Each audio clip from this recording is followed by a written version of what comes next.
Welcome everyone to this playthrough of Final Girl. Today we are playing as Laurie at Camp Happy Trails with Hans the Butcher going on a rampage. He has 12 health, we have 5, and we have 6 campmate spaces that need to be filled before we can unlock our Final Girl power. And Hans has to get 6 kills before he gets his dark power. Anyway, this is the map, and we have the skinny dipping set up for the campers, along with an axe, bow, and pepper spray in the item locations. Our event was also the girlfriend, who is in the space right between us and the killer, so we need to get her out of there quickly, as she gives the killer 5 horror points if she dies. We do only have these 6 basic action cards to begin with and 6 time to utilize, so let's get on with the game, shall we? For our first action we get 2 successes, so can walk 2 spaces, collecting our girlfriend out of the lake and up the cliff where we meet 2 fellow campmates. I tell the girlfriend to stay put whilst I walk away with 2 campmates towards the closest exit. I did get 1 success and had to spend 2 cards to get the other, meaning they can now escape. And that means we fill our abilities up, so I decrease the horror track by 1 and then get myself a sprint card ending my turn. So with a 4 time to spend in the planning phase, I pick up another sprint card and a search card. So we go on to the killer phase now, and he has no one in his space to kill for his action. So we check the terror card and it lets us draw the top card of the action deck, which means I could grab the axe. So it's on to our next turn. Using sprint, I have to spend 2 cards to get the 1 success I need to move towards the cabin. I then search the cabin successfully and find myself a bear trap before we successfully sprint with the 2 campmates to the north exit. Deciding to get 2 time back and move in 1 space, I then place the bear trap down right near the killer, so if he comes for me, he's gonna get trapped.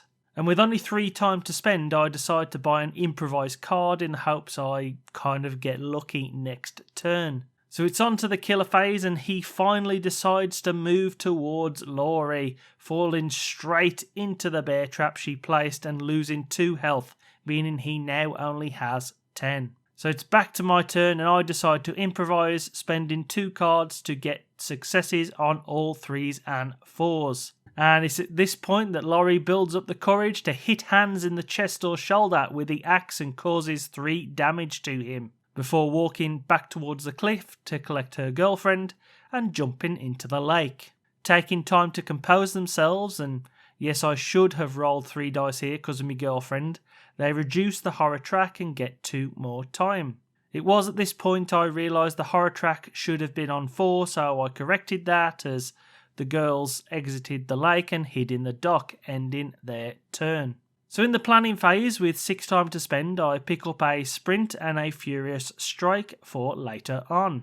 And it might be needed as Hans is so furious at being trapped and stabbed, he charges towards Lookout Point and kills his first campmate. Terrified at watching their partner they were making out with die right in front of them, they unfortunately freeze on the spot, staring at Hans, who is coming towards them slowly. So now it's back to Laurie's turn, and she decides to run with her girlfriend towards the fire pit. They then focus, lowering the horror track and gaining 2 time before passing. So with 7 time to spend, we buy a sprint, an improvise, and a guard just in case. Hans, of course, during this turn, kills the other campmate at Lookout Point, then comes gambolling after Laurie, booking it through the cliff and into the lake. Laurie once again tells her girlfriend to stay put, maybe using her as bait for Hans as she runs towards the west exit with 2 campmates. Laurie then walks towards the exit, saving them and rescuing the last 2 campmates she needed to enter the "get away from her, you bitch" phase that I want to label it as she ends her turn. And with 6 time to spend, I buy the sprint and retaliate card. So it's on to the killer phase, and with no one to kill, Hans just moves 2 spaces towards the girlfriend. So now, it's game on. It's time to kill this bastard. So I try my luck at the improvise and jammily have to spend 2 cards to get the effect for the next roll. And we get the exact roll we want, as I wanted to bring my girlfriend in on the killing of Hans. All we had to do was hold hands and walk towards him, which we managed to pull off. Of course, at the worst time possible, we finally roll poorly, meaning I had to spend 2 cards just to attack Hans with the axe and cause 3 wounds, leaving him with just 5 left. But it does end up costing us a health. And yes, I did forget to use the hit from Laurie's leveled up state here, but realistically, it didn't exactly matter, as I go for the Furious Strike, and that one is much better. Laurie drives the axe right into Hans's chest once again, removing all his health, and when he hits the floor, the 2 girlfriends, now beaten and bloody, embrace with a hug. But like all horror films, they didn't go for the head. So Hans twitches and gets back up, with Laurie now exhausted and helpless as she has no cards left. So with only 4 time to spend, I decide to buy a guard and sprint card, as it's looking more and more likely that I'm going to have to run away since there's no attack cards left to pick up. And with both Laurie and her girlfriend just standing there watching Hans get to his feet in dismay, Hans pulls the axe out of his chest and lobs it right at Laurie. Frozen in fear, her girlfriend dives in front of the axe, lodging it into her back.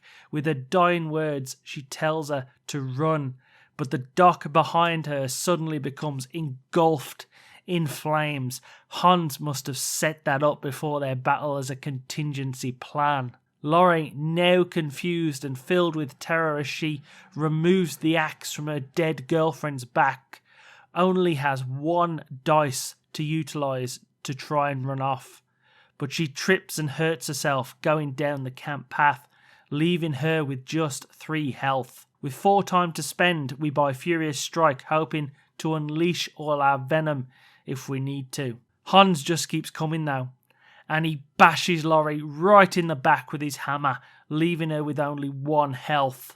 Laurie knows this is it now. As she composes herself, we have to spend 2 cards, but the horror track decreases, meaning Laurie coughs up some blood and gets back onto her feet.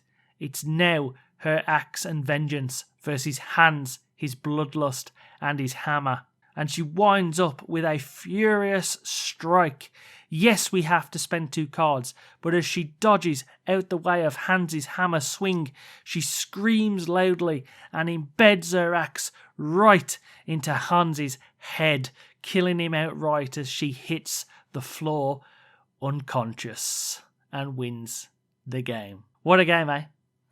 That was absolutely bossing to play, I have to say. At first I was a little bit unsure of this one, but once the bodies started piling up, it really becomes a cinematic masterpiece for your imagination to take hold of. I couldn't believe it when he suddenly popped up back up to life and killed the girlfriend. Yes, it was a random roll I did with a 4-5-6 killing her, but then I was left with no attack cards or moves, and I was genuinely panicking, not knowing what to do.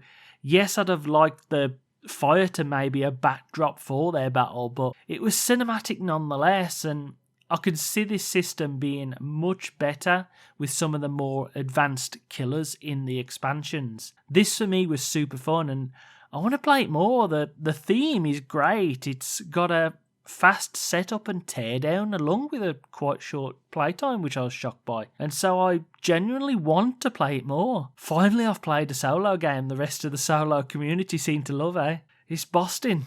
So thanks for watching. Please like and subscribe and all that jazz.